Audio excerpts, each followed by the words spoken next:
Hey everybody, thanks for stopping by. Sorry, it took me a little longer to set up today than usual.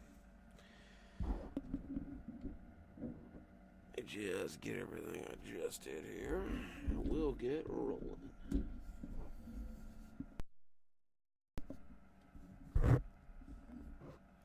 There we go. Alright, hope everybody's having a good Saturday. Hang on.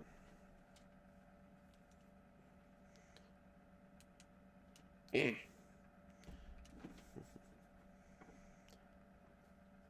There. Now you guys can see me at least. Um, let's see what chat's doing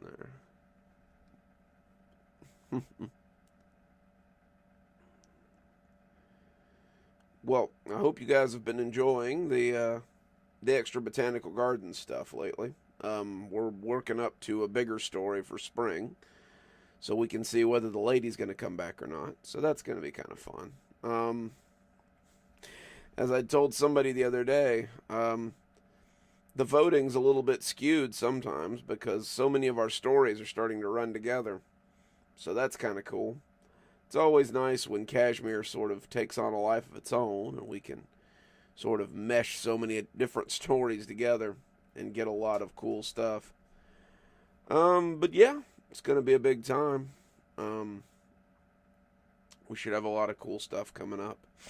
I mean, it's only March, so we've got a long way to go. And it's going to be a big year for the channel, for definite.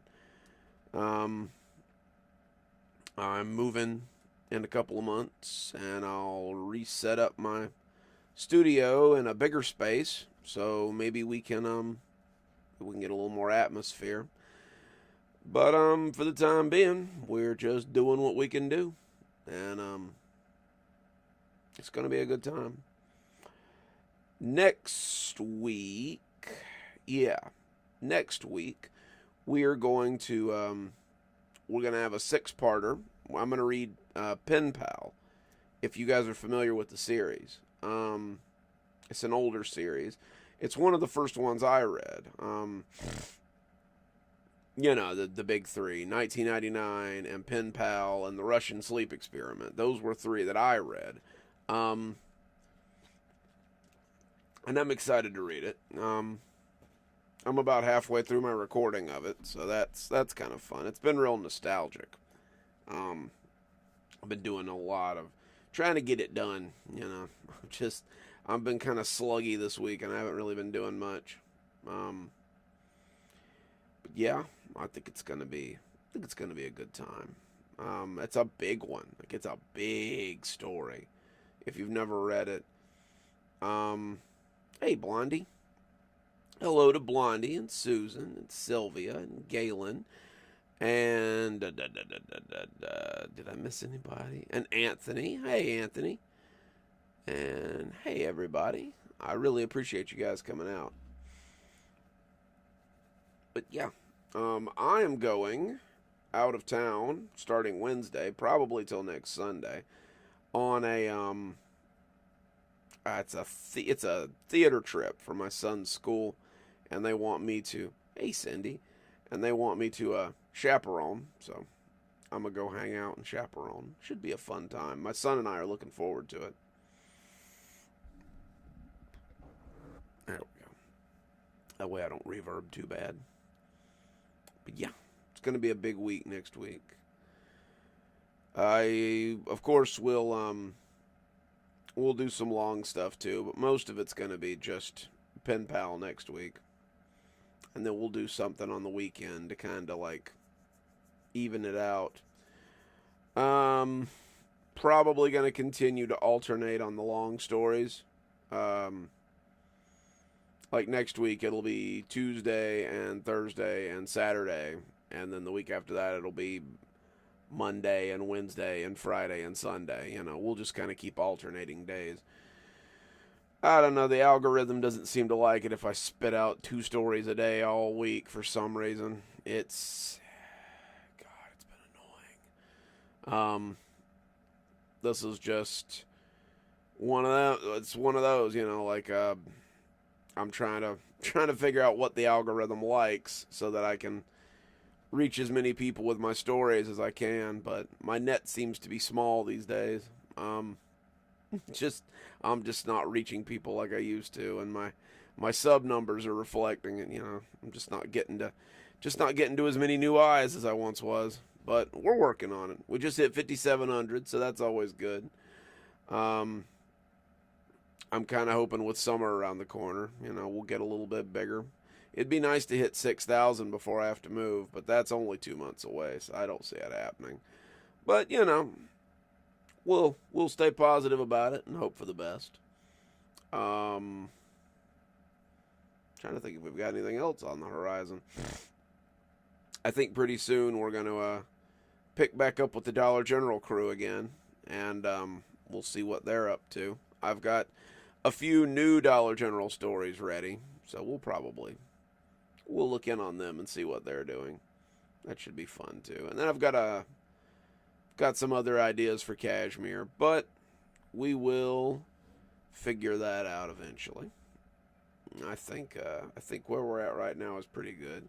I told you guys a couple of weeks ago I wrote a bunch of grandpa stories ahead of time, so we've already got glimmer lines for a bunch of them, so that I can just kind of put them out slowly but surely, and that we can get some cool grandpa content.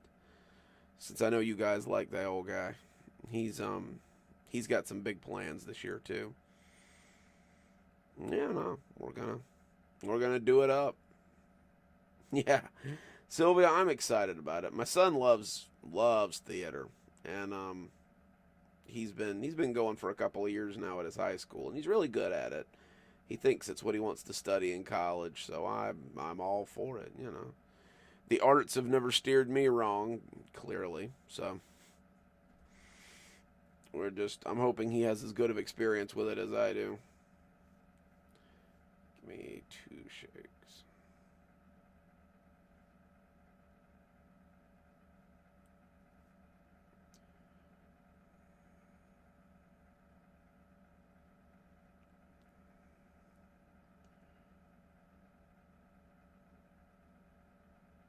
Hoping not to lose power in the middle of this. There's a big storm coming, supposed to be lots of thunder and lightning and tornadoes and such.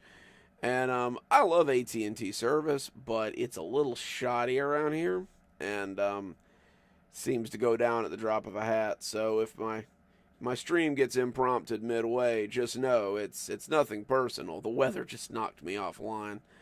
Um, like I said, hoping it doesn't, but we will see. Um, but yeah, anybody got any pressing questions or anything? I'll be happy to answer some questions. Be happy to do anything I can for you guys.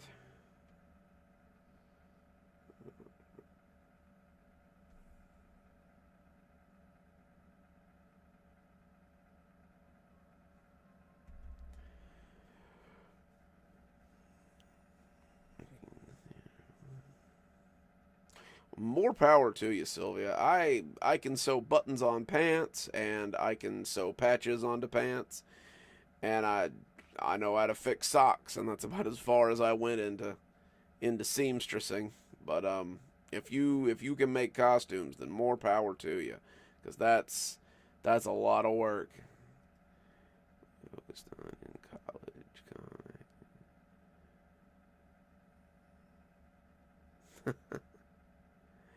Um,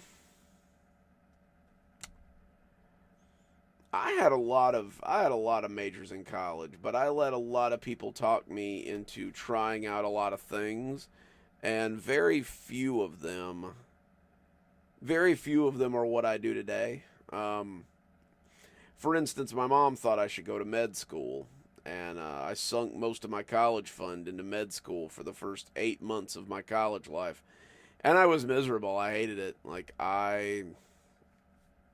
It wasn't for me. So after that, I did computer science for a while. Um, I was doing pretty good, but I got a miserable instructor that just didn't want to teach anybody anything, and he had like a high fail rate.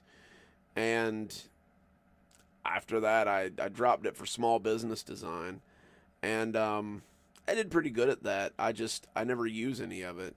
I got out and I got back to Florida and I got into corrections, and then I started doing that, and that's what I've done for like the last 10 years. It's been good for my writing career. And yeah, that's the only thing I've really stuck with is writing. I think if I had to do it again, I'd have got an English degree or something and stuck with creative writing, and hung out with that. Couldn't have hurt. Maybe they'd have taught me how to get an editor and or taught me how to get an agent, which is what I need now. I'm gonna. I'm not real.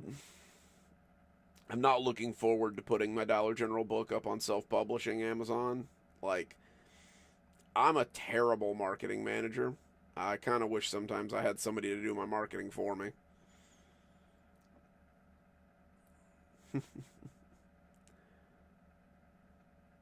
Socks are hard, Sylvia, but you know, it's all I know is practical sewing, like just fixing stuff so I can wear it for a few more years. That's where I learned to sew from, was from my mom and my grandma. Some of that blondie is hey Kevin.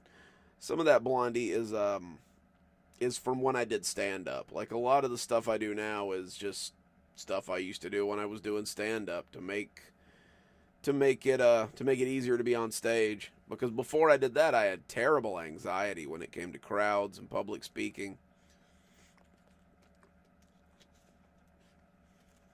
The problem, Ed, is that like every time I try to ask questions in there, they treat me like an idiot, and they end up never answering the question. Like I'm curious about marketing. I'd love to be able to market my own stuff, but I never seem to be able to get any help with it. And all the stuff you read on Google or online and stuff just wants you to join one service or another. And I'm trying to keep a lot of that money in my pocket if I can manage it. I'm not trying to give it to somebody else. If that's how it's got to be, I guess that's how it's got to be, though. You know how it is. But when when I have time, I guess that's what I'm going to end up doing, is just joining some service or another. But you know, it's a work in progress. We'll figure it out.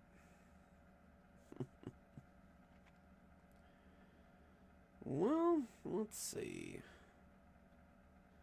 What shall we do this evening?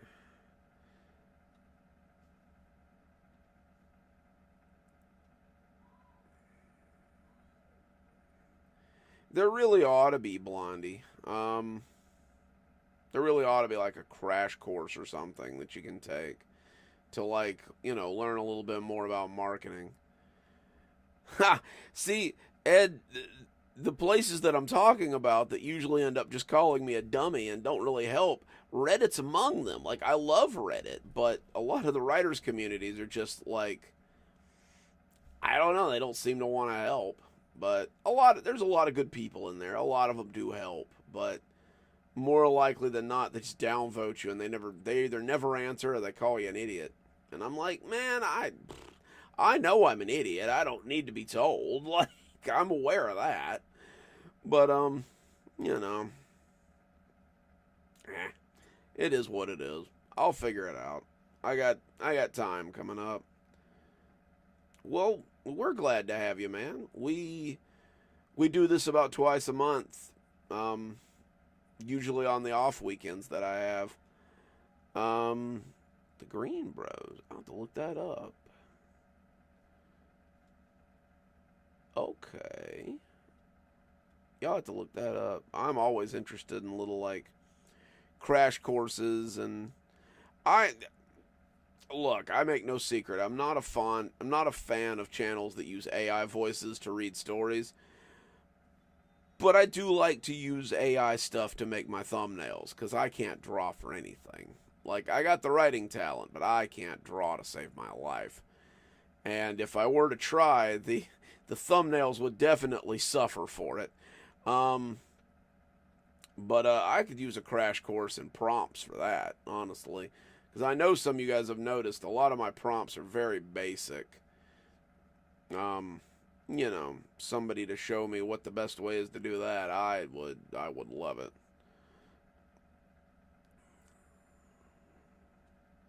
Me too, Susan. I like thunderstorms, but they're not so great when it comes to running electronics and things. Like, um, they leave a lot to be desired in that department. Um, and especially with the tornado warnings they're talking about. Like, I really don't want to have to move all my stuff like into a closet or something.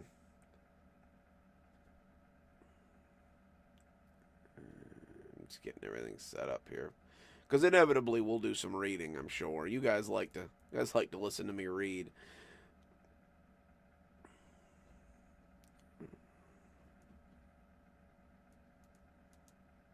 Crocheting is hard. I had somebody try to teach me how to do it. I was really interested in it. I would have loved to have done it. It seems like a lot of fun. She said it was a cool stress reliever. And that's what I was looking for at the time. I hang on. These are my stress relievers here. I've got all these model robots that I build, and I've got a ton of them up here too that I have yet to build. Eventually, I got to get back into that. It's a great way to like stress relieve a little bit. It's cheaper than therapy, and that's usually what I'm about. Um, oh man, I had meant to make it a one-off.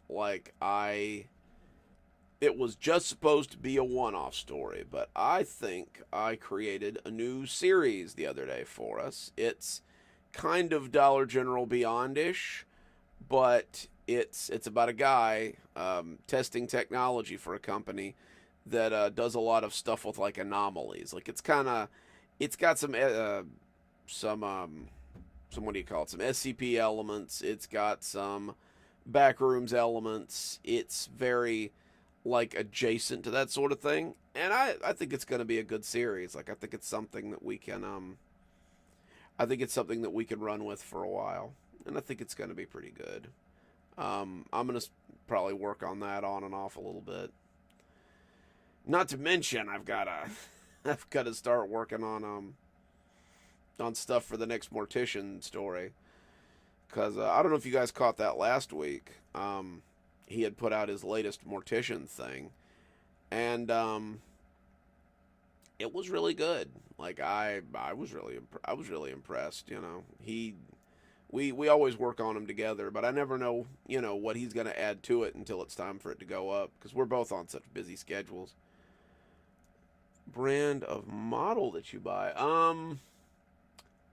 Most of mine are the official Bandai ones. I like the RGs, I guess. God, I don't know if that's what you really call them. It's the base set, I suppose. Um, it's just the ones I get from Hobby Lobby most of the time. I see these. I guess they're HGs making a comeback, but I don't know if that's a brand name or that's a difficulty type. Um, my wife got me. Oh, that's an MG. Yeah, it's a bigger one. That I've got to put together. It's one of the Char models. One of the big Earth Defender kits, which I'm a Gundam nerd, and I love the Zaku models. Like, those are my favorite, and she knows that. So that's, if she's gonna get me one for like Father's Day or like my birthday or something, she usually gets me like the Zaku's and the because I don't, those are my favorite. I love their design. They're so cool. Um, yeah, I'm not picky, man. I'll put together any of them as long as they look neat. I really like the new snap sets they're doing. The snap sets look really cool, and I'd really like to get into them. It does kind of Blondie. You're right. Because I'm now that I'm looking at the boxes, like the big one has MG on it, and then the regular ones have HG, or RG or something. I they're all licensed by Bandai because of course they are. But it's hard to tell. Like I said, I mostly just go with like rule of cool. Like if the model looks cool, I usually buy it. Starting to get into some of the Warhammer stuff because my friend wants me to put together a kill team so that we can play Warhammer together. If any of you guys have ever been interested in Warhammer, the kill teams are probably the best place to start because the price is a little more digestible than the usual like $500-600 an army. But they you got to paint those, and I've found that I really like painting them. Like that's something too that I really enjoy doing. I might have more time to do that in the coming future too. So, whew, gotta get some coffee in me or something. Like I have been sleepy all day. It's just been a sleepy day. But let's see. Anyway, what do I don't know. I never know what to do on these. I usually just end up reading, which I know you guys are all about that. So. Do we want to read some stories? Maybe I've got some new ones. I've been busy, busy, busy. I really want to get into some of those 3D wood models too. I have like I have like one of those big like pentagonal display cases that you sometimes see at game stores. My mother-in-law was going to get rid of it because she just put Christmas displays in it. And I'm going to fill it with giant robots one of these days. It's going to be a lot of fun. But I'd like to do some wood models too. I'd like to do some of these old like German Panzer tanks and stuff too. That way I can mix them with my Gundams and things because I think that'd look kind of neat. I'm getting there, Blondie. It kind of comes and goes.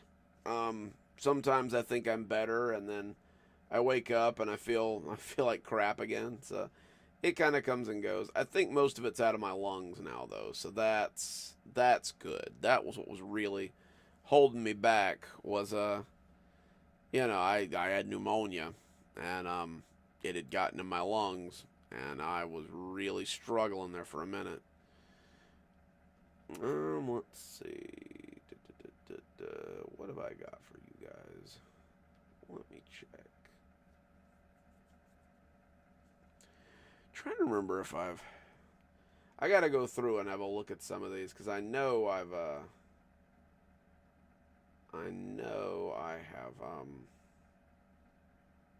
done some of these, and I've got to remove them from my list and put them into comps. Like what I've started doing now is if it's the Wednesday stories, which are my short stories, they go into the yearly comp.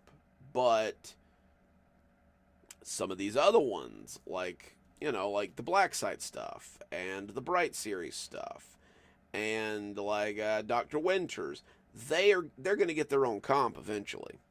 Like they're going to get their own book, their own little bundle, which the Kashmir stuff is proving to be a little bit difficult because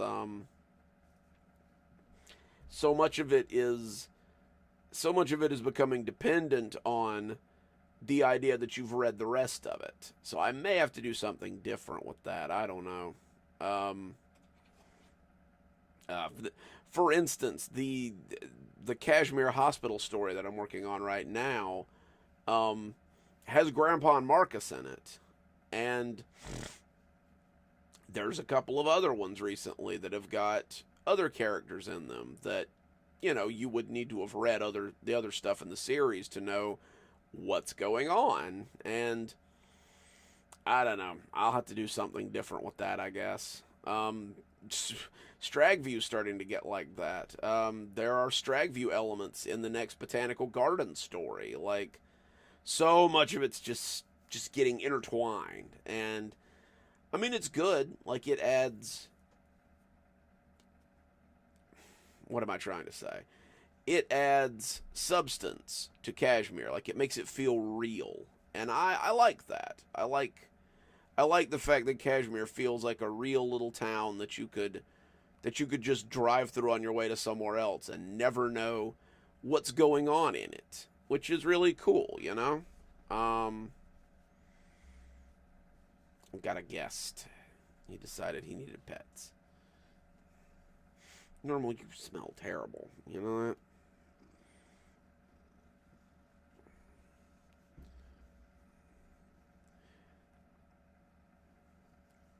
Thank you, Blondie. I've been trying to get people into the Discord lately. Um, I need to be more proactive in the Discord. I mean, it's just we get a couple of people here and a couple of people there, and it's hard to get anybody in. I'd love to have a thriving little community in there, but no, it's I like it. I like the fact that Kashmir feels a little like it's got depth to it, you know. That would be a good idea, Ed. Or I guess I could split it up by years. I've been writing the Kashmir stuff for God 2 or 3 years now.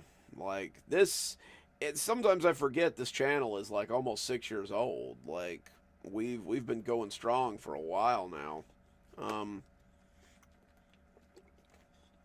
and that's great. Like it's this channel has grown bigger than I ever thought it would. Like it's wild to me to realize we've passed 5,700. Like I never thought I'd get past 1,000.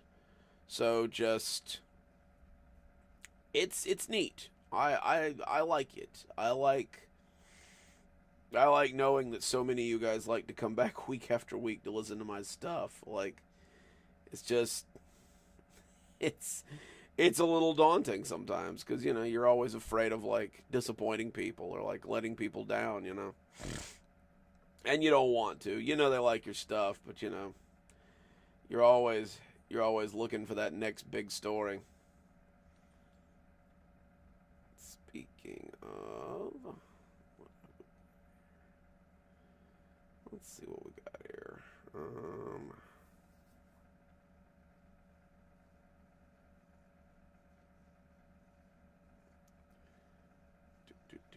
Trying to find something to read for you guys.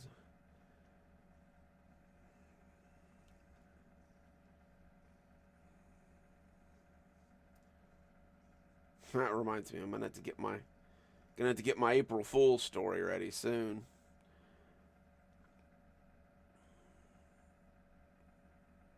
That is true, Blondie. And it's never gonna be that way. Like, not everybody's gonna like everything you write. Like, it's just something you have to get accustomed to. You know, like well, last week or week after last, Perfect Child was very, very divisive. Like, which I knew it would be. Like, even when I read it, like, God, a million years ago, like, the crowd around it was some people loved it and they thought it was a great story, and other people were like, no, no, it gives the ick, and I can't read it. But you know, and again, it's all about taste. It's all about what you're into. You know, not every story is going to be for every person, and that's fine. Not every story should be. Um,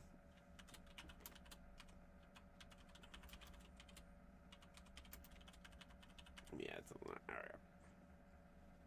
like it was, wasn't it? Like I that some of you guys in the comment section had asked me, why would you read that? It's not a great story. Like it makes people feel some kind of way, and I'm like, I know, that's why I read it, because it made me feel some kind of way. Like that was the first I read that story, no lie, like like a week after my youngest son was born. So he was still a baby, and I could not conceive of seeing a child so perfect that it makes you forget about your own child. And it made me feel some kind of way, and it stuck with me, and that's why I wanted to read it. Like, so much of what I like to read on this channel are stories that stick with me, like that made me think about something, and that one was one of them for definite.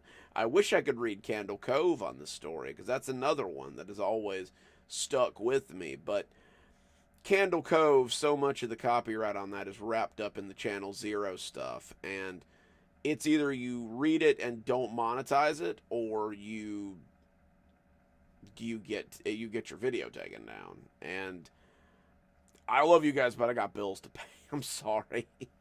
um, let's see. I've never read Lee Martinez, but I'm always on the lookout for new stuff. I'll check my Audible for him. I'm always trying to read, always trying to keep reading or listen. A lot of mine are audiobooks because I can put them on and I can do other stuff.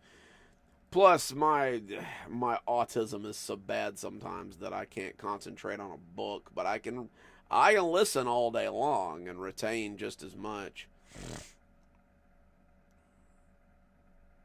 He's got depth, Ed. I like that.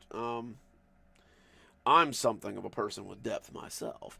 But yeah, no, I'll give him a read. I'll look him up. Absolutely. It did, Cindy. It made me feel like a strange way. And Blondie's right. The best stories do. They make you feel some kind of way. They get a visceral reaction, and that's how you know it's a well-written story, because it's more than just, ooh, I'm creeped out, I got the creepies. It's, it sticks with you. You think about it after it's done. And I think more stories should do that. Yeah, it gives you a sense of dread. And let me break out my soapbox. I think that's, hey Diane, I'm glad you could make it. We're just spitballing. We're just chit chatting. Like, you haven't missed anything, I promise. But I think that's what's wrong with the No Sleep sub right now, is that they want the creepies, but they don't want that deep sense of dread. And it seems like they're taking down a lot of the stories that would stick with people. Like, I get messages from people all the time where they're like, hey, I know you're at odds with these guys. What's going on? Why are they this way? And I can't answer that for you. Like, so much of what made the community great at one point is being removed.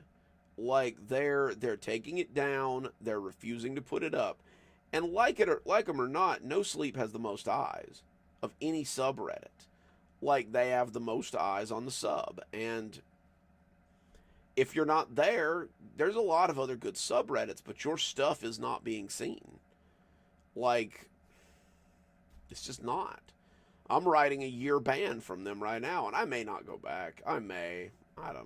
I like having people see my stuff, but, at what cost,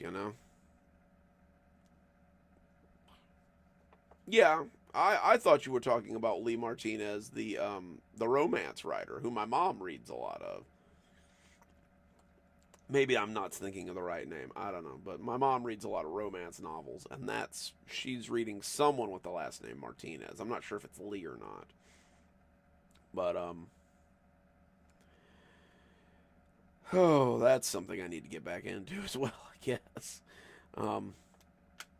Because you guys have read my stuff. I'll write anything. I write fantasy, I write horror, I write sci-fi, I write romance, I write slice of life, I write satire, I write everything. Just whatever comes to mind at the time. my wife and I were watching what is that show? Bridgerton a couple of months ago, and I started working on a like a short story that was kind of like, like rich people politics. I watched Howl's Moving Castle again for like the 27th time a couple of months ago, and I started working on something like that. It's it's just a lot of whatever I'm doing at the time kind of colors what I'm writing. Blondie FNN is coming along well. I lend my voice when I can, and we've got a big Google Doc where we all just dump stories, like me and my friend Carton, and a couple of his friends, and we just dump stories in there. And I see him using quite a few of mine, so I'm not, I like it. I like being able to like spitball different things sometimes. Sometimes it's nice to like get out of your genre and like, do something that's a little bit different. Um, yeah, it's a lot of fun. I like writing fantasy. I've considered writing some dark fantasy, like some horror fantasy, because I think it would be pretty on brand for us. On FNN? Probably not Jay. Maybe? I don't think he's involved in that one. He may be, though. I'm not sure. Um, I don't know. I send so many. If I see somebody and I think they'd be a good fit for something, I usually kind of point them in a direction, introduce them to people and stuff. Um, Jay's got a lot of voice talent. He'd be good at almost anything that he does. He's a good friend too. Like I really appreciate what he's done for me, and what he continues to do. Like we've got a really good series there, and I don't see it stopping anytime soon.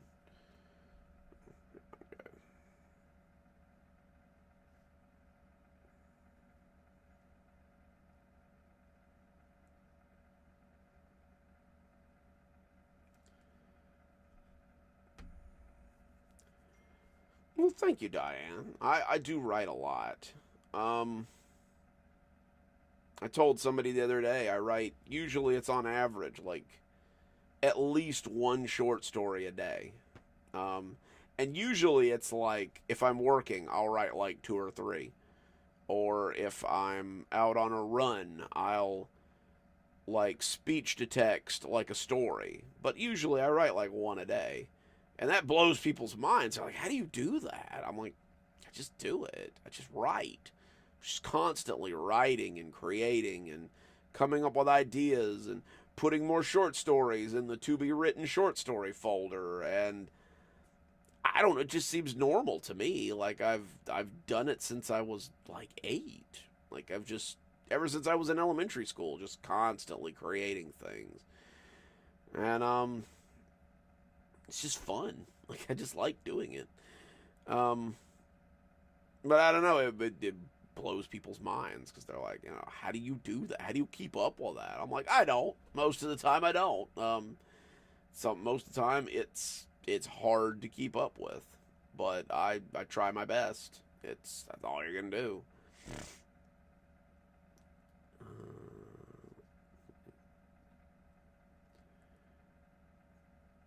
Trying to find something good to read here.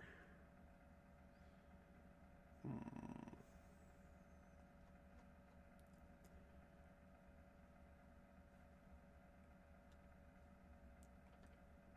So last week, like I told you guys, I was hard at it with some new short stories for like Wednesday and stuff. Um, so maybe we'll read some of those tonight.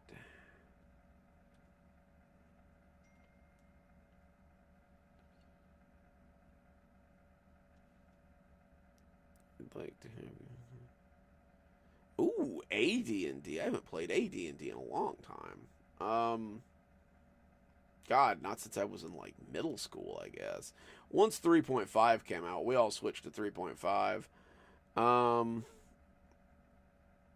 but I think now all I play is 5th edition when I get to play. I love D&D. D&D to me is like great. It's hard to get a group around here. That's what we struggle with is everybody I'm in a group with is also working at the jail. So like we struggle to keep cohesion. And there's a lot of personalities at play there that sometimes clash. So it's hard to keep a group together. Speaking of books, all right, Normal, come on now, buddy. There you go. I don't know if any of you guys can see it, but my mother-in-law actually made me this shirt for Christmas.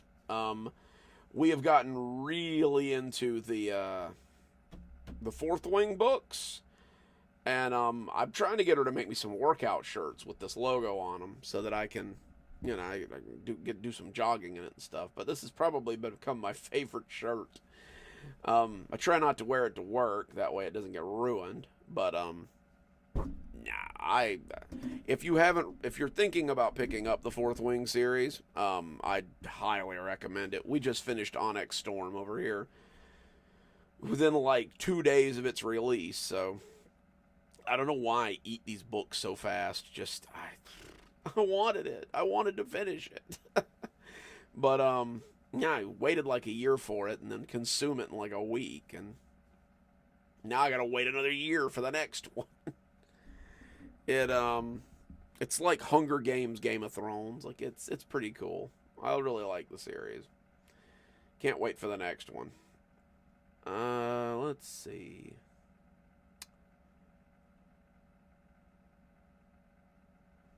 What would you guys rather hear? I've got a story about snow, and I've got a story about a cat lost in the snow, and I got a story about somebody with an amputated arm. So I know it's a weird one there, but do you want amputated arm or do you want cat lost in the snow? Cast your votes, and we'll take the first one that gets to 3. Hey Bev, good to see you. I'm feeling a lot better. I think I've finally kicked the worst of the pneumonia, so I'm feeling a lot better. It was rough. Pneumonia is never fun. Oh, it looks like the cat in the snow's got it. Pneumonia is never fun, especially when you've got to keep going to work with it, and your body. I got it at the worst possible time. Like, I got pneumonia on Sunday night on the week of my long week. So I had to go to work Monday, Tuesday. I was off Wednesday, but I had to work Thursday. Then I had to work Friday, Saturday, Sunday, so I had to work the whole weekend. Luckily, they didn't need me that Thursday, so I got to recover a little bit. But even so, I was drug out by the time I finally got some rest. And the last short week I had, the one before this one, I know you guys could see in the live stream, I was a wreck. Like I was tired. I was messed up. I got very little sleep. And I just slept. At one point I slept for 18 hours. Just slept and slept and slept. And finally I got it out of my system. But it was bad there for a minute. I was not sure I was going to recover. Finally, I got over it though. Just hacked it all up, which was good. I got on breathing treatments and finally got better. All right, we'll do the one with the snow first. The cat lost in the snow first. Alrighty. And I'm sure we'll read the other one too, but we'll read this one first.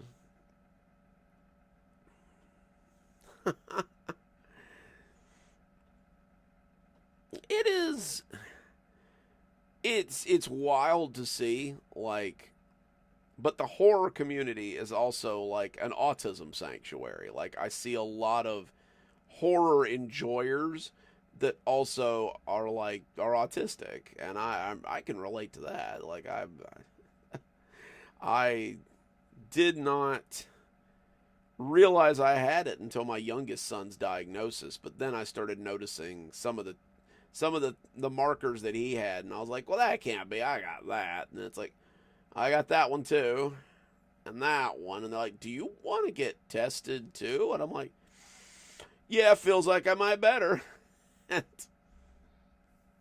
I mean, I don't know why it's a surprise, but that's writing is just one more hyperfixation, I guess. Uh, yeah, me and Grandpa and our breathing treatments. But you know, it helps you feel better. Um, it sometimes the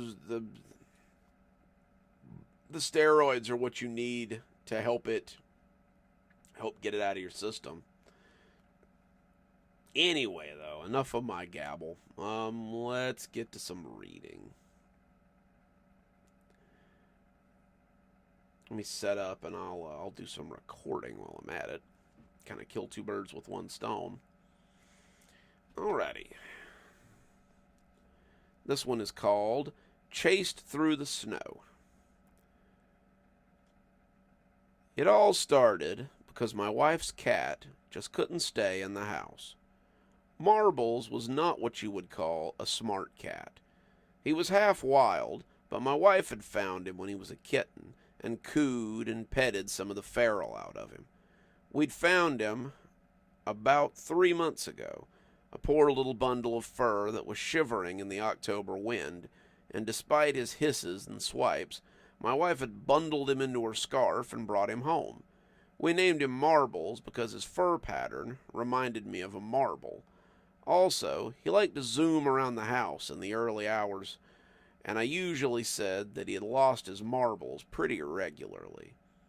The cat has also made it pretty clear that in the matters of most things, I am his backup human. He still hisses and swats me more often than not, and sometimes while I'm giving him pets, I get the stink eye if I try to cuddle up with my girlfriend while he's anywhere near her. The only time he seems to be happy to see me is when his food bowl is empty, and only then until it's full again. Despite his on-again, off-again hatred of me, he generally seems to like being inside, though he still makes occasional trips out, which is how our story begins.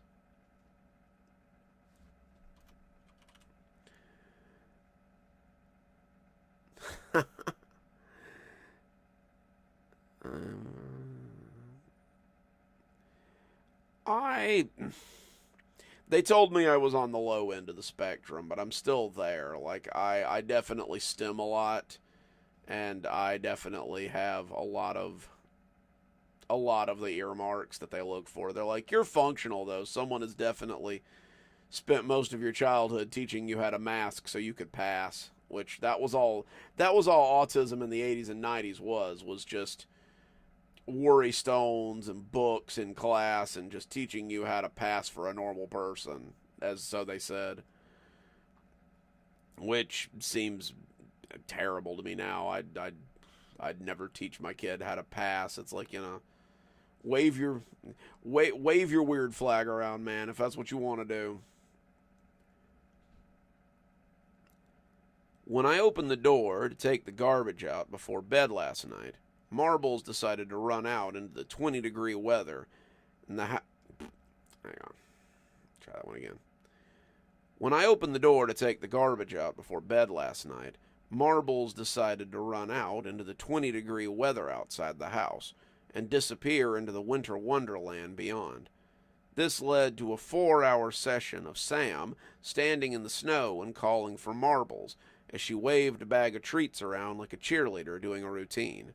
I humored her until I looked down and realized that it was 2 in the morning, and she'd been standing in her flip-flops and sweatpants long enough that her skin was starting to turn blue and her teeth were chattering. Marbles hadn't even put in an appearance, and as I herded her inside, She made it pretty clear that she didn't want to leave him outside all alone. Sweetie, he came from outside. He's been back since. He probably has a hot date or something and knows of a nice, snug place to stay warm. Give him a night to shiver in the cold and he'll come back. She didn't like it, but she went to bed, and I held her until she finally fell asleep. The alarm started barking at 7:30 the next morning, but luckily, I had the day off.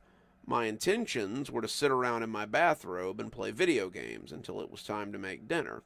But as I sat on the couch, Sam gave me that look that let me know that I would ignore her request at my peril. Before you get into your game, I want you to go look for marbles. I sighed, and it must have been pretty deep because her eyes gained a few shades of anger. Oh, I'm sorry. Did you have something better to do? Babe, you know he won't come to me. Marbles hates me. I might have an easier time calling you up a feral cat from the woods than him. No, she said, her voice already sounding watery. I don't want another cat. I want marbles. At least go try. He's probably sitting somewhere cold and hungry and waiting to come in. It's 18 degrees outside, and I can't stand the thought of him out there all alone. Please, for me? I sighed again. She knew I couldn't say no when she asked like that.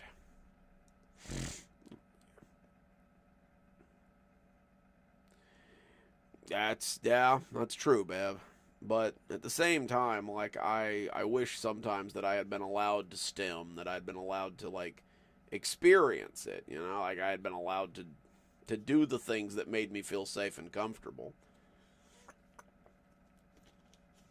I don't know. Maybe I'd have been a different person, though. All right. For those of you just joining us, we are reading Chased Through the Snow. So, we're just getting started.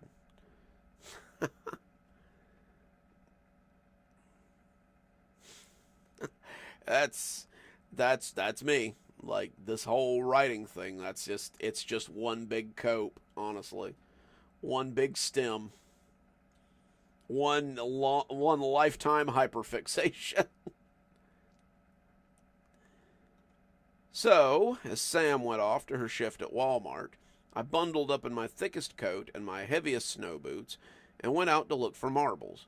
I was trailing smoke from my first cigarette of the day as I called out for marbles and looked for footprints.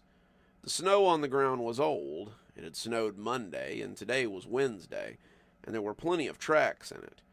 It had been a while since I had claimed to be anything close to a Boy Scout, but I recognized deer tracks and raccoon tracks as well. I also saw what I thought were cat tracks, and sighed again as I noticed them heading off into the woods. Great. A winter hike was just what I wanted to do today. Marbles, I called, hoping he would come out and I could go back in. No such luck, and I left a little pile of treats in the snow to hopefully coax him back as I looked. I clumped off into the woods, the snow only a few inches worse. Hang on. Can't talk today.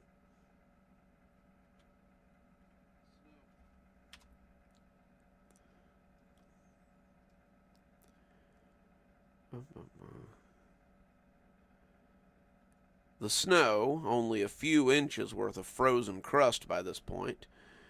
It was still in the trees, however, which I discovered as it fell on my head and soaked me through to my undershirt. I shivered, taking it off as I...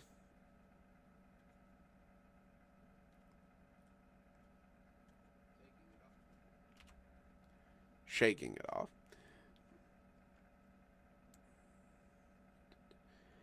Shaking it off as I followed what I hoped were cat tracks through the winter wonderland. The snows had been bad this year, but this was the longest I could remember them hanging in there. It would be a hell of a flood when it usually... Meh.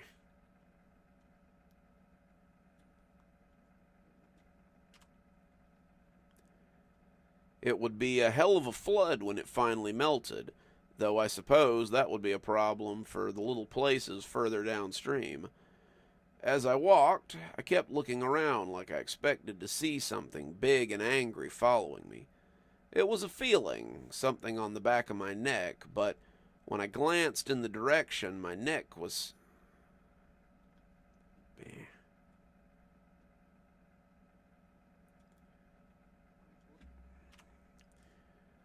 When I glanced in the direction that my neck hairs were going, I didn't see anything. It was just snow and scraggy trees as far as the eye could see. I didn't like it. This was South Carolina after all, and the thought of being stalked by a half-starved bear or a cougar or something was extremely off-putting. I was still following the tracks, getting ready to give up, when I saw the little bastard.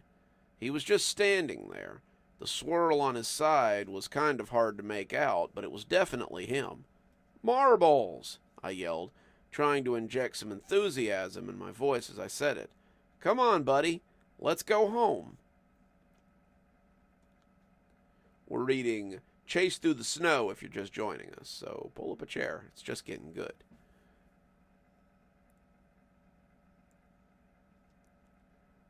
Well, Sylvia, I got tested at the college, but that's just what they were doing at that point.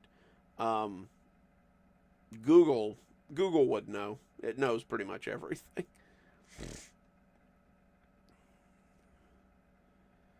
Instead, he just turned and went deeper into the woods.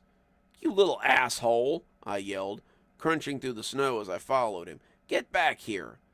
I trailed him through the woods, and it almost seemed like he was leading me somewhere. Marbles would stop sometimes and look back at me, making sure I was following him before taking off again. It was really beginning to grind at me as I went, and I was considering just heading home and letting him freeze.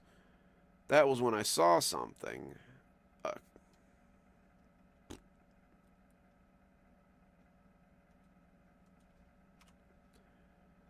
Rising up out of the trees.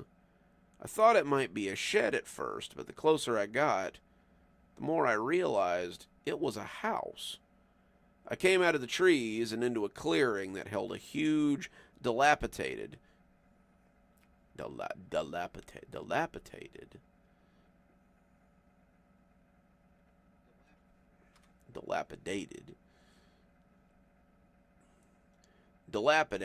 two-story house. The roof had fallen in on it, making the second story look like a sagging cake topper, and the windows on both floors were either broken or cracked all to hell. It was black, like tar black, and the porch was long and sweeping as it tried to hold the roof up on the groaning thing. The top was covered in snow, the stuff just falling in now as it sat empty, and I wondered how I had never seen this thing before. I was no hiker, but Sam and I came out here regularly for walks. How deep in the woods was I? Could I find my way back out before I froze? These questions and more scrolled through my head as I approached the house tentatively. Let's see.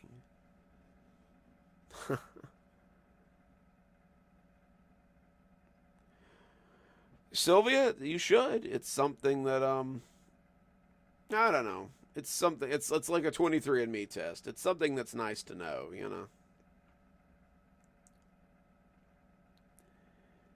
If ever there was a haunted house, it would be this place.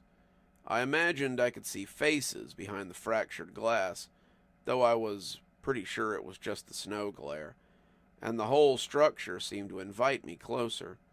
It felt like I was supposed to go inside, like I was meant to see this sagging hulk, but as I came to the porch, I heard a pitiful meow and the crunch of snow. I turned, and there he was. Marbles was standing next to a busted-out basement window, and I winced as he jumped inside. There was no way I was going in there, but as I heard the pitiful meow again, I knew that I would have to. Sam would never forgive me if I left her cat in this sagging monstrosity, and as I got down on my hands and knees It was hard to miss the red stains in the snow. Something had come through here recently, and it had been injured. The window wasn't just broken either. It was busted inward, and I could see the glass on the floor of the subterranean space. It was dark in there.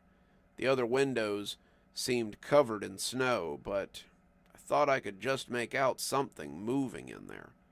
"Marbles!" I called, hoping he would come out. I heard a meow, but it wasn't from the basement. "Marbles," I said, seeing a head come to the edge of that darkness. That was Marbles, but as the meow sounded again, I realized it was behind me. I turned my head, and there he was. Marbles looked bad. He was hunkered on the porch, shaking and shivering, and it looked like one of his back legs was injured. He was watching me with real fear, like he was trying to tell me not to go down there. And as I got up, I started walking towards him. I could hear a sound like a panther from the depths of the basement. That wasn't Marbles down there, and whatever it was big. I grabbed up the cat and tucked him in my coat before I took off running.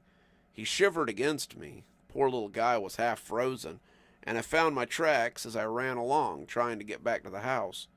Behind me, I heard something come tearing out of the basement and just start running after us. I tried to look behind me to see what it was, but it was kicking up too much snow for me to see. It looked like a huge cat, but that was a good guess, and as good a one as I could make. I cut left and cheered internally as it hit.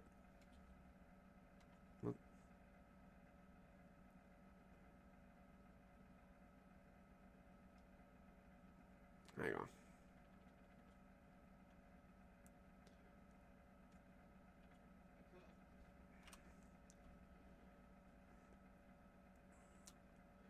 I cut left and cheered internally as it hit it and came up short.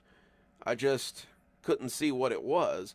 The sudden flurry of snow made it hard to see much of anything, but I could see a familiar rock poking from the snow. The rock was a spot we usually looked for on our walks, and it meant we were about a quarter mile from the house. "Hey, Maya. Thanks for joining us." This is Chased Through the Snow. It's a new story. We're doing some live reading and recording.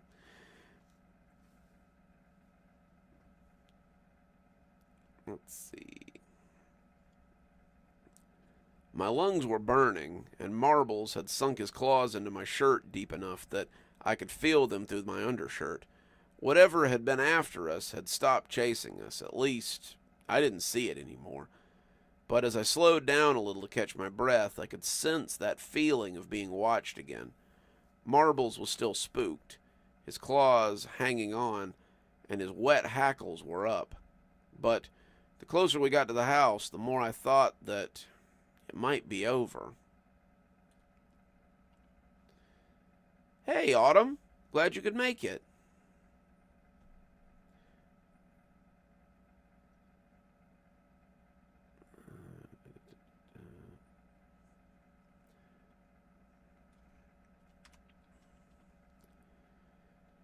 When I heard the snow cracking about 5 minutes later and saw the huge whatever it was rising up out of the crusty ice, I knew I had been wrong. It was covered in snow, and I thought that it might be some kind of bear. It was as big as a grizzly, but it looked long like a cougar or a mountain lion.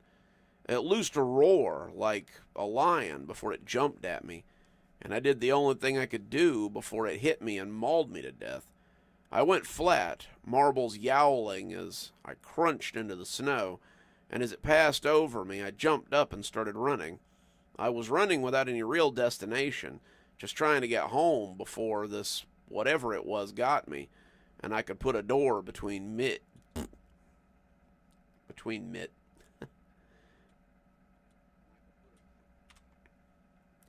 and I could put a door between it and me.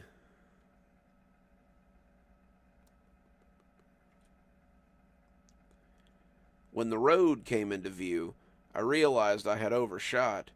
I liked my chances of running on the paved road better.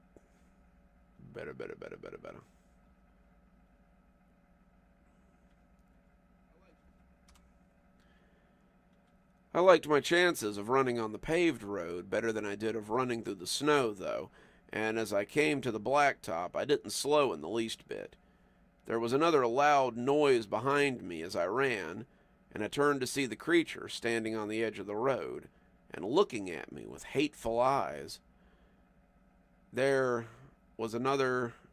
Oh, I messed that one up. Seeing it there, I couldn't help but think it was some rogue snow animal, its features a perfect mixture of bear and cat. The eyes, like dirt clods, narrowed as they slid back into the snowy forest, and my shiver had nothing to do with the weather, as it fell back into the hard-packed snow and was gone.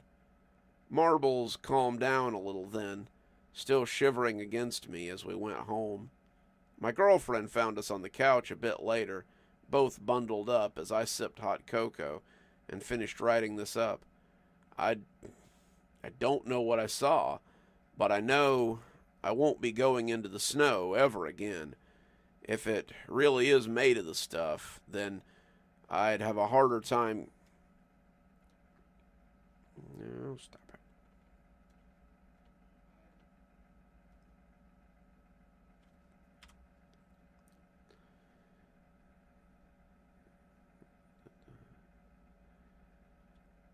It'd have a harder time getting me once it's melted. I also have no intention of going anywhere near that house again. Whatever lives there is wrong on a fundamental level, and I shudder to think of what could have been waiting for me in that basement. One thing has come of it, I suppose. Marbles has decided that I must be a pretty alright guy, and he hasn't left my lap.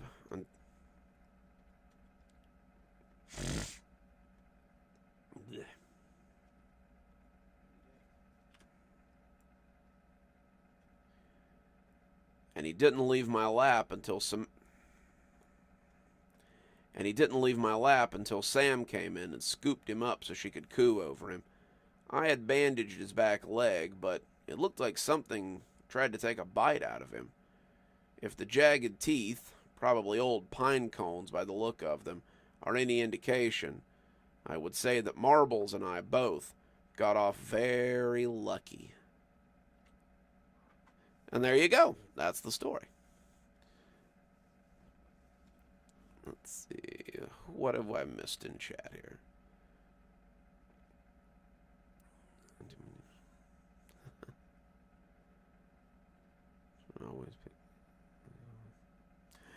Most of the time my wife names the cats, except for Nermal. I named him. He's my little buddy. But yeah, so whoever's keeping tally from a couple of years ago, I did not kill a cat in this story, so I'm good on this one. As I recall, like I think it was either like my first or second year of doing stories. Somebody had started keeping a tally of how many cats I had killed in my stories. I think they cared more about the cats than the kids, honestly. But apparently at one point I was up to like 7 or 8, and they're like, "You got to slow down, man. You're killing too many cats." Let's see. When I was 13. Far from chicken. Nice. That's normal diet, and he's my emotional support kitty cat. And he thinks I'm his mother, probably because I got him when he was like 2 weeks old. Found him in a Dollar General parking lot, just up under an SUV. Yeah, he was gonna get locked in the living room for the live stream because he's been kind of noisy today. But no, he was very adamant that he be let in because he likes to be close. But But yeah, I think the user that was keeping the tally has gone. I mean, it was like 4 years ago at this point, but I think they said I was up to, God, what was it at that point? 8 cats and about 20 kids. And I was like, dang, I got to slow down. They're like, nah, you right, good. Just stop killing cats. Um,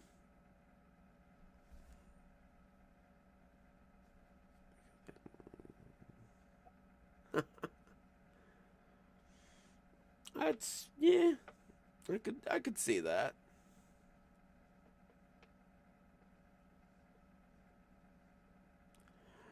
True. Can always make more kids. I don't know. Cats seem to be pretty good at making more cats, but I think when Looking Glass Cat came out, they wanted to add another cat to the tally, and I was like, technically, the cat in Looking Glass Cat is not dead, not yet. He is still alive at the end of the story, so no, you cannot add that one to the tally. Um, I've lost the audio to it. That's why none of you guys have heard it in a while. But there was a story called Movement Detected where I think I got like 2 or 3 cats in one go. Like, it's a great story though. I need to download it so that I can put it back on the channel again because that was a really good story. Um, all because my wife installed cameras in the house that just kept sending us notifications. My my son at the time used to like to go out the front door, and we were never quite sure sometimes when where he was going. So we GPSed him and we put cameras in the house.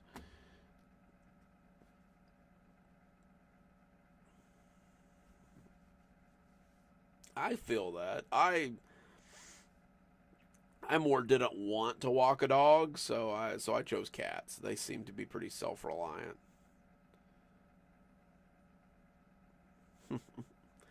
Mine either, Sylvia. We got Normal out of a Dollar General parking lot. Tails and Bob's mother dropped them off on the front porch after we started feeding her. I guess she was like, "I gotta go, take my kids."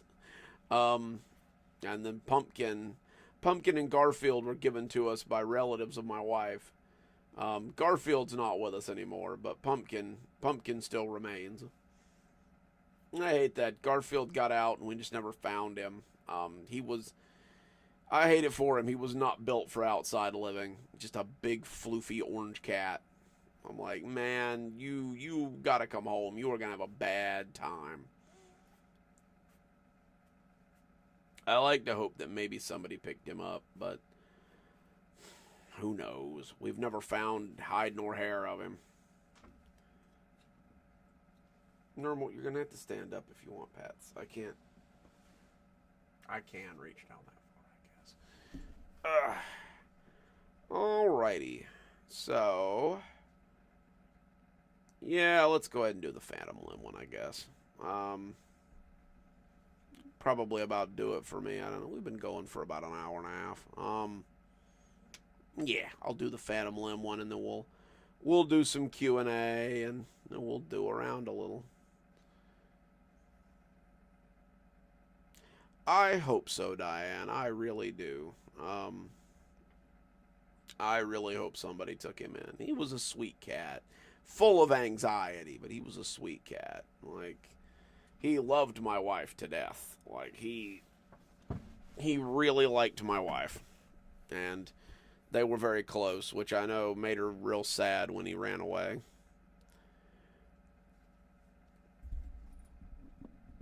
Hello again, Normal.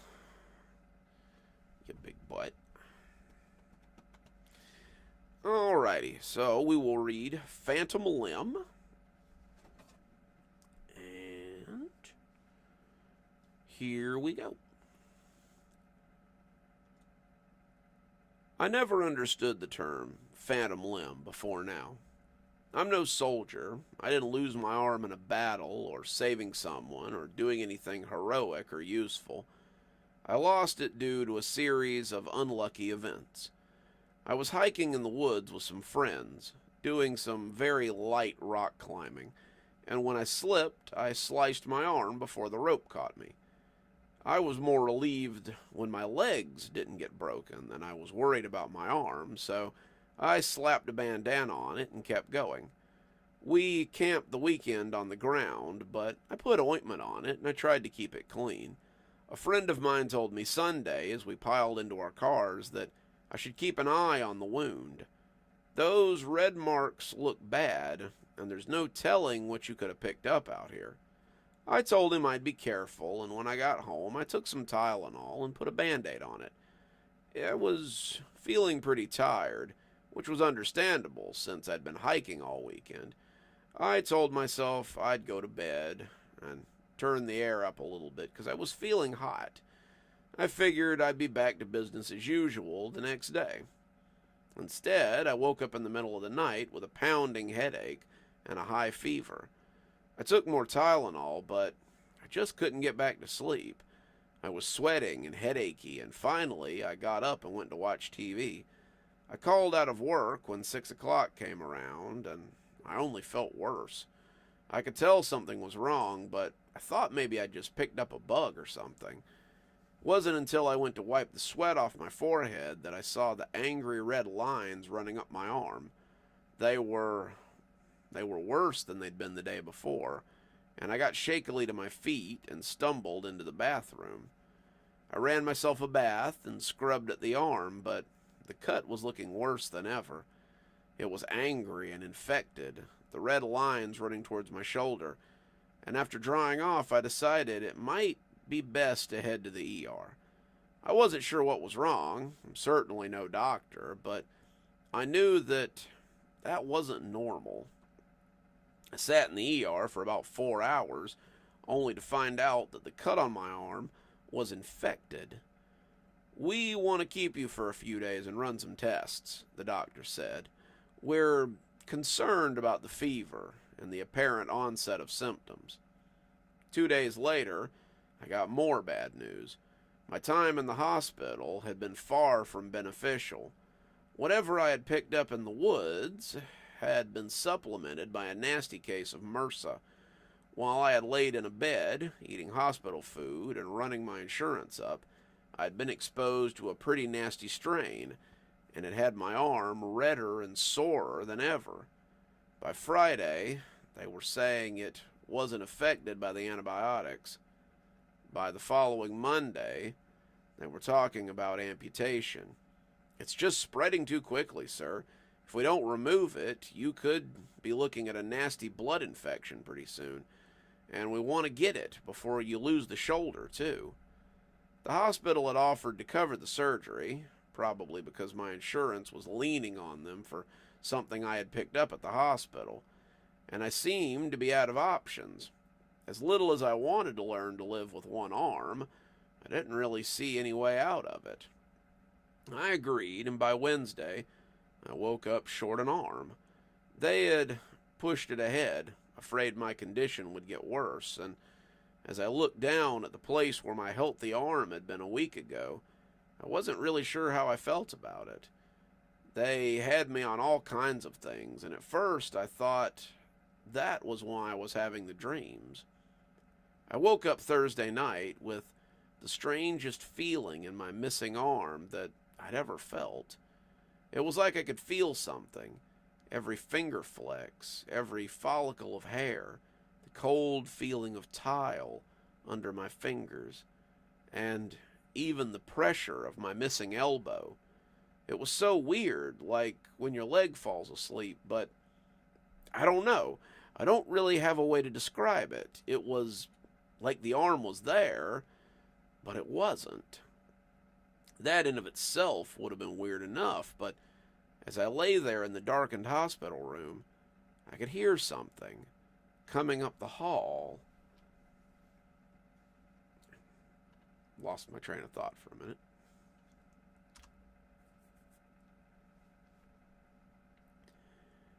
It was a scampering sound, like a rat or a small dog. It wasn't a clicking like claws, but a thumping like something with little feet coming up the hallway. Yep, 100%. I Mom always told us if we had gotten a cut and we saw like red lines on our arms to go to the hospital and get some dang, I hate when that happens. Some antibiotics, quick, because otherwise you'd get a really bad case of blood poisoning.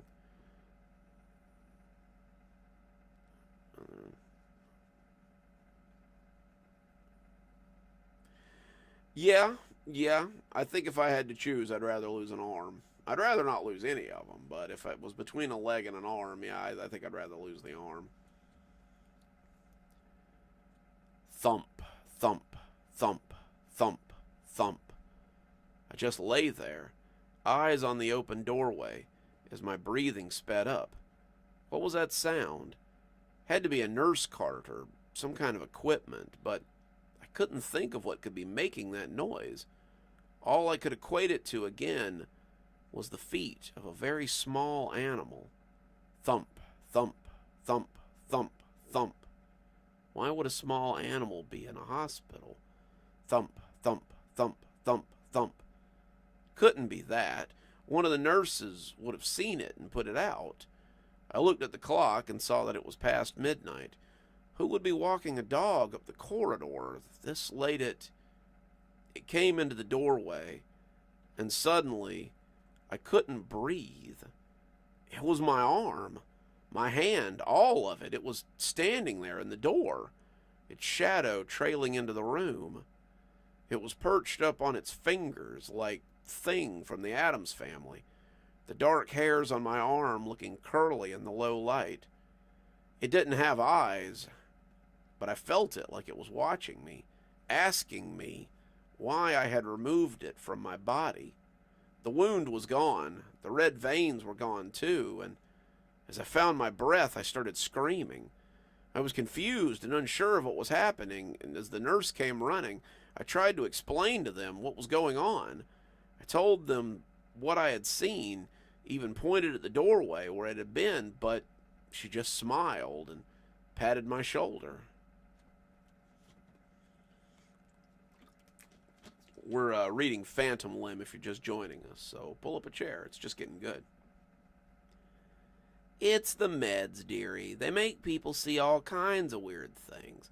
I can assure you that if there was a detached human arm wandering around, somebody would have seen it.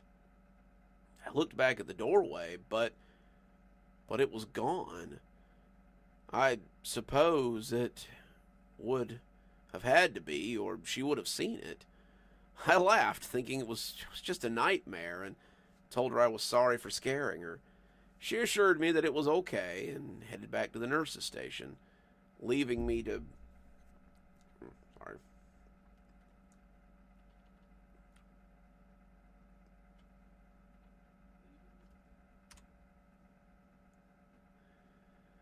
Leaving me to snuggle down under my blankets and try to get back to sleep.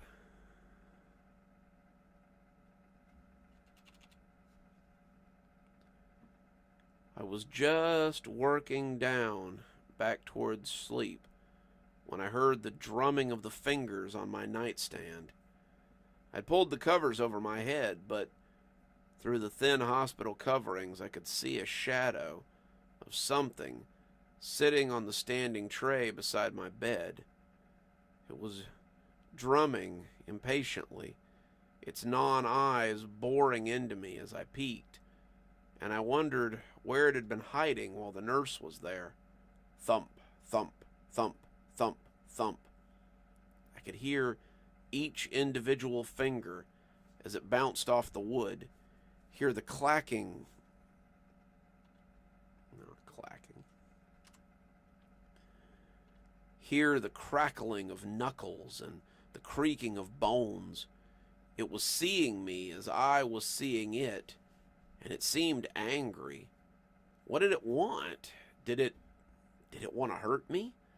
Even as I wondered, I could still feel those there or not there feelings in my missing hand. It's weird to feel an arm and a hand that's not there anymore, to feel the fingers drumming and see those fingers drumming across from you, it almost made me feel a little dizzy, like seeing the magic picture in one of those books. Thump, thump, thump, thump, thump. I hunkered under my blanket, the old bastion of protection from the monsters, and wondered how long I'd have to hide here. Was someone going to come in and see the hand as it drummed there? Could they see it? Surely it couldn't be real. I was imagining things. I was having an adverse reaction to the medication or something. I'd wake up and discover that this was all a dream. I'd wake up and find out that all of this had been a dream, and I was still out camping with my friends.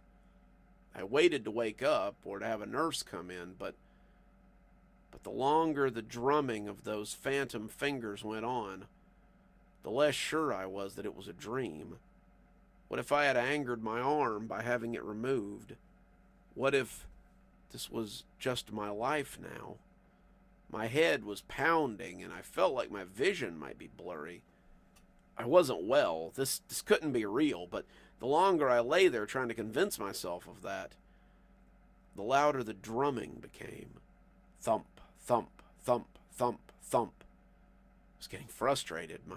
My teeth were grinding together as the drumming of those fingers grated at me. I couldn't take it much longer. It was just a hand. I still had one of them, and I wasn't going to let it torment me for no reason. I threw the covers back, waiting for it to just vanish once I was giving it my full attention. But it remained substantial. It was a slightly tanned arm, covered in coarse black hair, glaring at me with its lack of eyes. "What?" I growled. "What do you want? Why are you here?" Our staring contest was cut short, however, as the lights came up suddenly, and I heard someone coming in through the front door.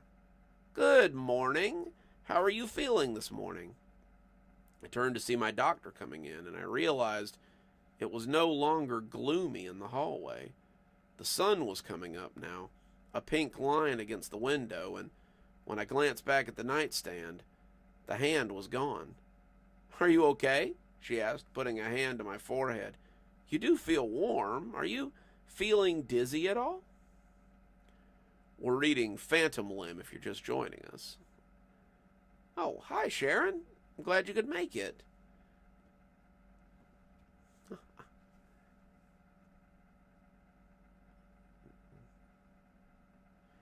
"Oh, well, absolutely, Mia. Go hang out with your son. We totally understand. I got to go put mine to bed soon anyway, so I'm right there with you. But you have a good night, or Maya, sorry. You have a good night. We'll catch you on the next one, which hopefully these will be more often before too much longer." Make sure I got the right one here.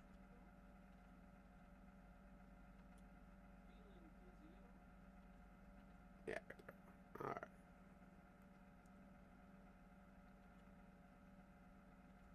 She looked into my eyes, but before I could answer, there was a sound like fingertips on glass.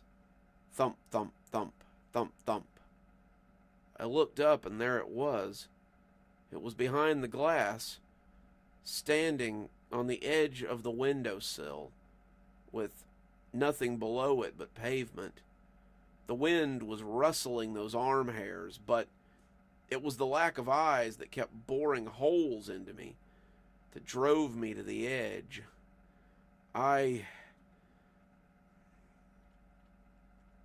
No, skipped the line.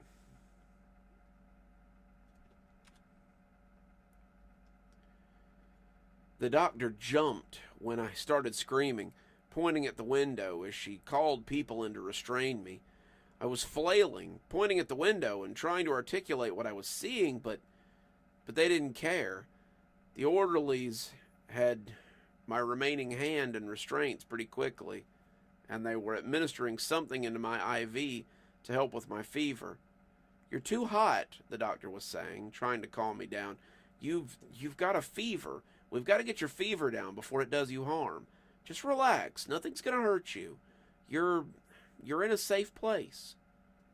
I wanted to believe her, but I was just waiting to feel the fingers of that disembodied hand wrap around my neck.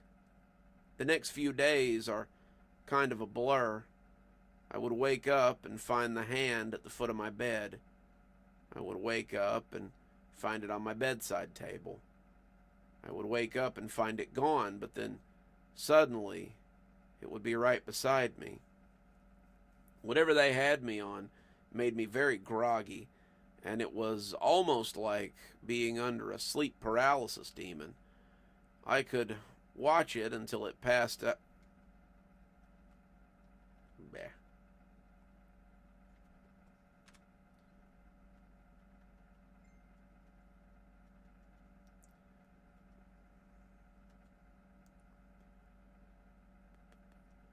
I could watch it until I passed back out again.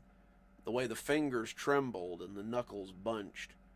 I could see the look in the area of the forearm that seemed like eyes, and see the desire to throttle me. Those moments made me anxious, but it felt like living in a dream. I didn't dream of waking up and finding that I had two arms. I dreamed of waking up and discovering that I wasn't being haunted by the arm that I'd left behind, one-armed or not. Normal, very warm, man. I gotta get rid of you. Sorry. Oh, you're making me sweat. Sit up a little bit. Alright. If you're just joining us, we're reading Phantom Limb. I think we're coming up to the end, so it won't be much longer. When I woke up, I found... Then, I woke up and found I wasn't alone. Then, I woke up and found I wasn't alone. Someone was sitting with me, reading a book out loud, and when I started coughing, they looked up in surprise. I reached for the water pitcher, but as my stump came out, I remembered that I was down a hand. I let it fall back down, and then I went to reach with my other hand, the only hand I had, but he beat me to it. He'd been slow in getting up, but he had two working hands, and he soon had the cup to my lips, so I could take a long, delicious sip of tepid water. "Easy, buddy. You okay?" I told them that reading would help.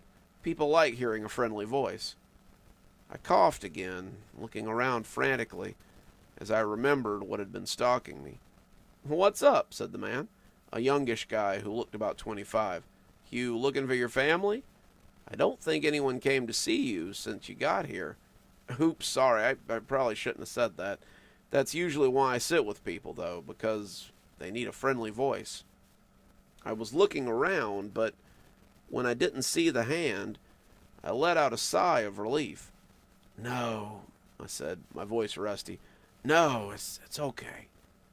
He smiled. "Well, that's good at least. You have a bad dream or something?"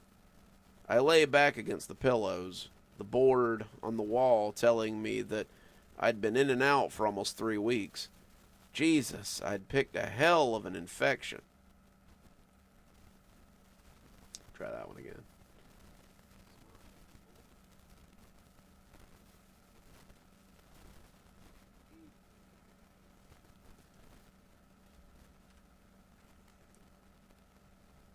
Jesus, I had picked up a hell of an infection somewhere. It didn't matter, though. I was just glad to have woken up to something besides the ever-present hand. You wouldn't believe me if I thump, thump, thump, thump, thump. My jaw trembled. It couldn't be. I turned my head slowly, expecting to hear the tendons creak. And there it was. It was sitting on the radiator, drumming its fingers and glaring at me with its non-existent eyes. I wanted to cry. I wanted to scream, but when the man turned my head to look at him, I felt little beyond surprise. I find it's better to just ignore them. I'm guessing it's the arm, right? Is it watching you? I nodded before I could stop myself. Yeah. How did you know? He smiled, thumping his leg with the book he'd been reading. Caught one of my own. Lost it in Iraq. I had a grenade hit me in the foot, and luckily I got about 2 steps away before it went off. Lost the foot, most of the knee, but I got to keep my eyes, and I lived. I was shocked. Wait, you can see it too? He made a weird noise and then shook his head. Not yours, but I can see mine in the corner over there. It's weird how they seem to stare without eyes, isn't it? Like, how do they manage that, I wonder? I was overjoyed. This guy could see them too. Could all people who had lost a body part see them like this? How long did it last? I remembered what he had said and wondered if it ever ended. Don't worry, he assured me, taking his seat again. You just get used to it after a while. They never go away, at least none of the guys in my support group have had theirs go away. But you get used to it. I'll get you one of their cards if you like. It's nice to have people who know what you're going through. But why is it still here? I almost begged, desperate for answers. No one really knows. They've been part of us all our lives, so I guess it makes sense for them to stay close. Vets and amputees talk about phantom limb syndrome, but I think it's more than just tingles. When that foot jumps, I feel it jump. I imagine it's the same way for you, too. They're a part of us, and they always will be, I guess. I laid back as he started reading again, letting this knowledge wash over me as the words of the Hobbit wafted over me as well. On the radiator, the hand still drummed its fingers and scowled with its lack of eyes. As I lay there ignoring it, I supposed I might as well take his advice to heart. I supposed I would always be haunted now. Haunted by this phantom limb. And that's it. Oh, no, wait, I still need that. That is Phantom Limb. I hope you guys liked it. We've got a couple of good stories in tonight, it looks like. We're pushing on about 2 hours. I think that's going to be time for me tonight. I hope you guys have enjoyed the show. I know it was a little shorter than usual, but my voice is coming and going.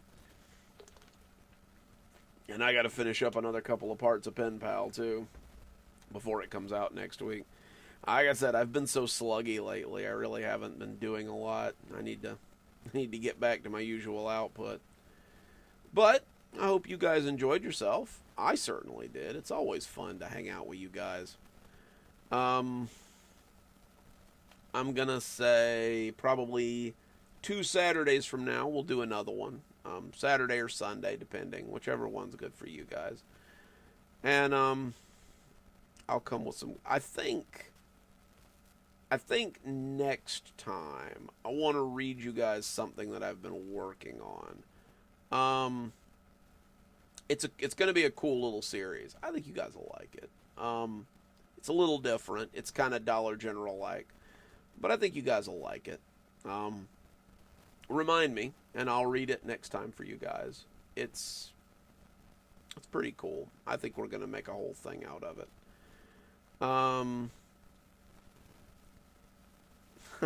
Well, thank you, Diane. Thank you, Sylvia. Thank you, Blondie. Sharon. It's always good to see you guys. I like hanging out with you guys. I'd just come and shoot the crap with you guys for like 2 hours most times. But it's always good to get some stories in too. I know the stories are the big reason you guys are here anyway. So, and I can't blame you. I mean, the stories are what builds the channel, you know. Probably starting, I want to say June.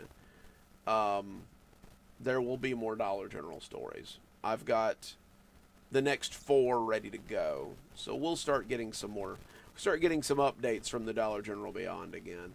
I'm working on getting some voices together for maybe like a Dollar General radio play or something, sort of like a podcast thing. I've got some other narrator friends.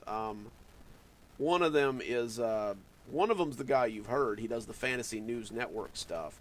I might see if Horror on the Rocks is interested in joining us. Maybe I've got some female voice talent we may use as well. I've got a couple of people that really want to help out with that. So we may get a little choosy there, but I don't know. We really only need like 3 voices for it. So I don't figure we'll have to strain ourselves too hard. But yeah, no. And then I'm working on proofing the book, so the book should be out pretty soon too.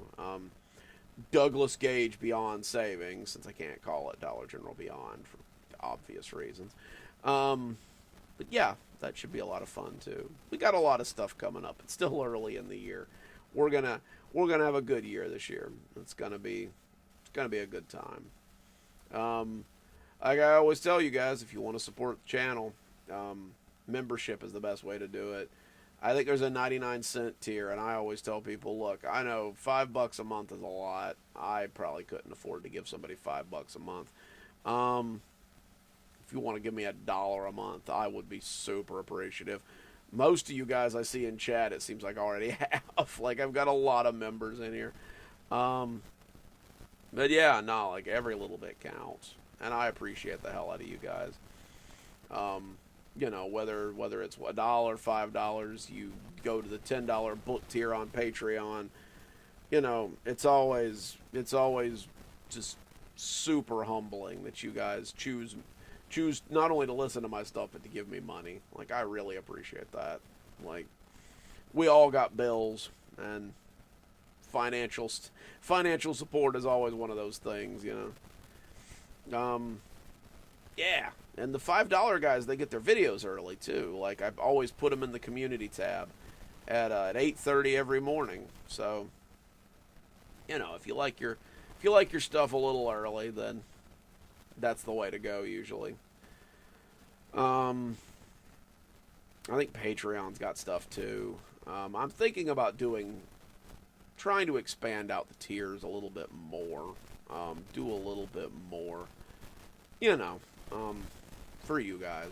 Try to get a little bit more bang for your buck there.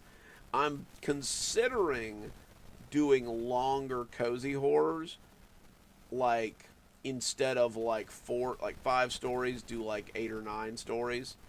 That way you guys can that way, like, the members and the patrons get like a longer